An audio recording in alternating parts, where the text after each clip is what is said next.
Hi, my name is Chaplain Timothy West, and I would love to share with you an instructional video on how to transition from pastoral ministry to military chaplaincy. So let's get started.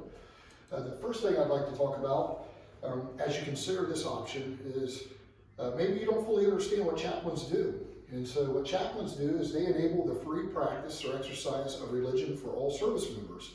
They do that by performing religious rites such as weddings and baptisms and worship services.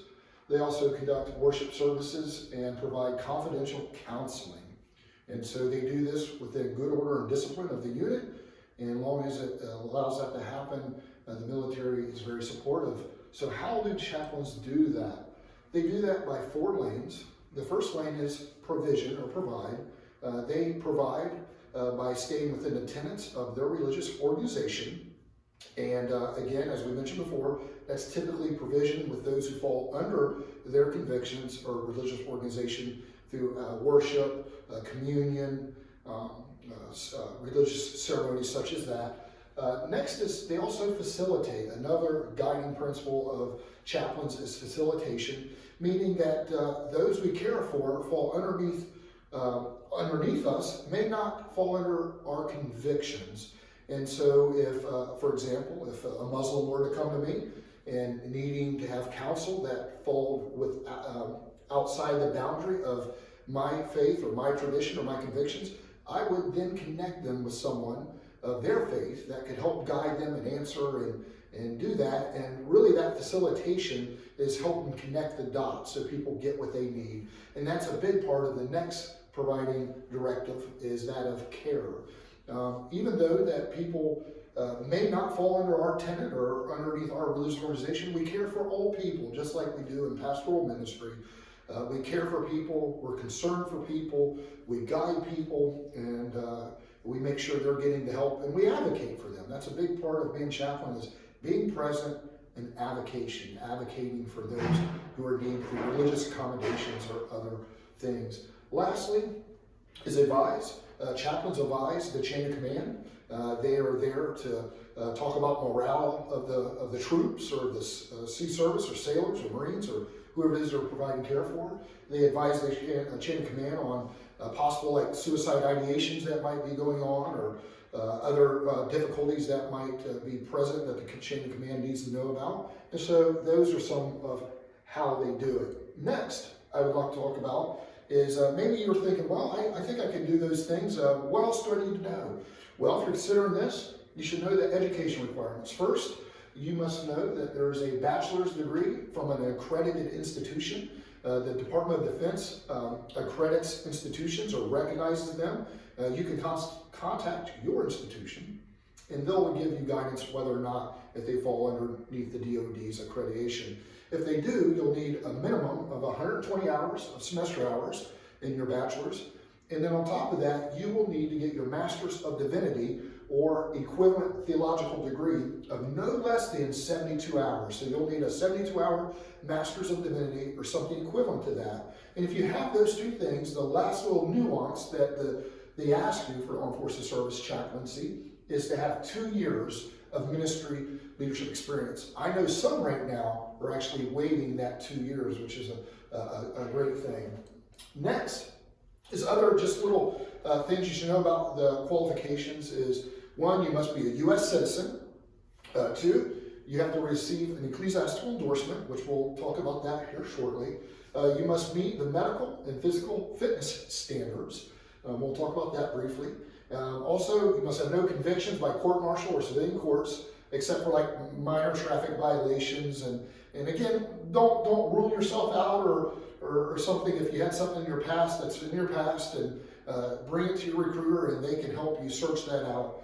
Next is no disparate action for engaging in unprofessional or inappropriate relationships. Again, talk to your recruiter about that. And lastly is no record of financial irresponsibility or domestic violence or child abuse.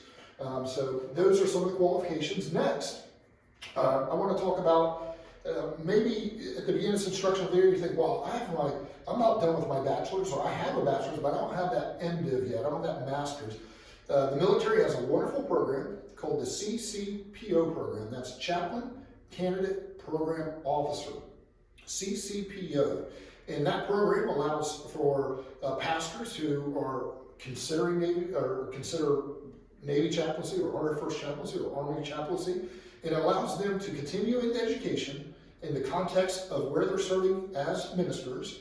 And then it also allows them to experience what it's like. And so they'll spend a few weeks out of the year on active duty. They'll get to go to training, and they'll get to get a little taste to see if this is a path that they feel God called them to and get confirmation through that. So great program. You can find that online. So let's get into it. How to transition from pastoral ministry into military chaplaincy. So the first thing you want to do is contact your local recruiter. What you want to do is Google local military chaplain or recruiter. And if you know which branch you would like or prefer, you can put an Air Force, you can put an Army, you can put a Navy. Just so you know, the Navy does serve the United States Navy, the United States Marine Corps, and the United States Coast Guard. So the umbrella of the Navy covers those three. And then you also have the Air Force standalone and the Army standalone.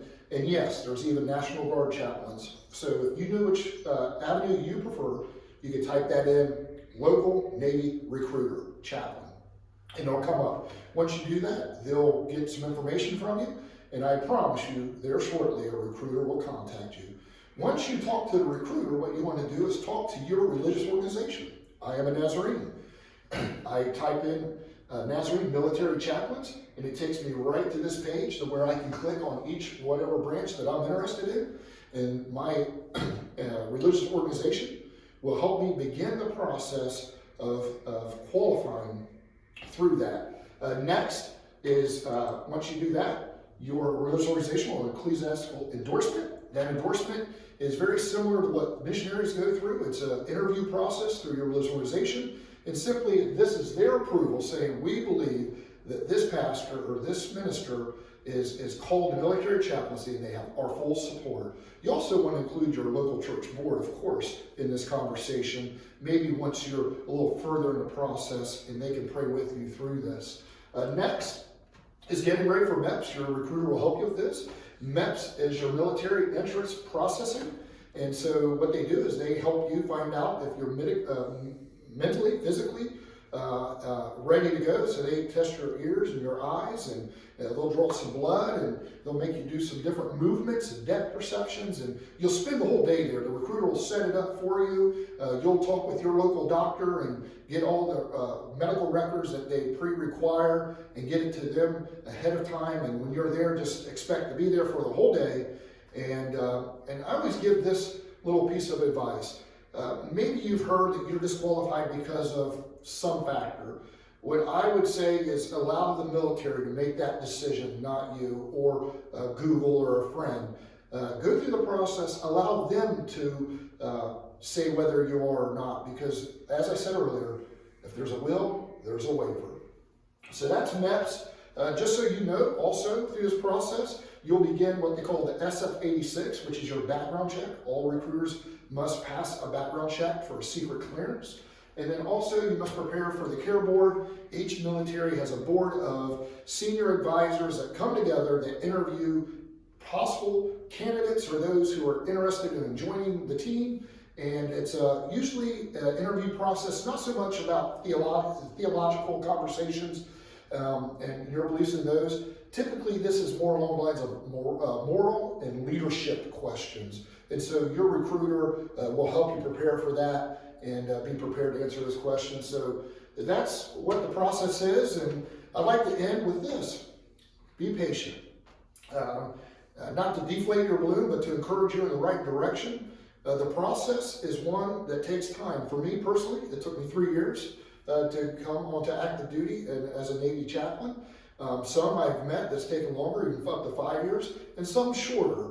And so I just didn't want you to be under expectation if you're interested today, in 2 months you're going to be out there. The process does take time. Just be patient. Be patient. Trust God. Trust His timing. Trust His call in your life. and you will be right where you need to be. So I hope this instructional video helps you consider the option of transitioning from the pastoral ministry into military chaplaincy. God bless. Hope to see you out there.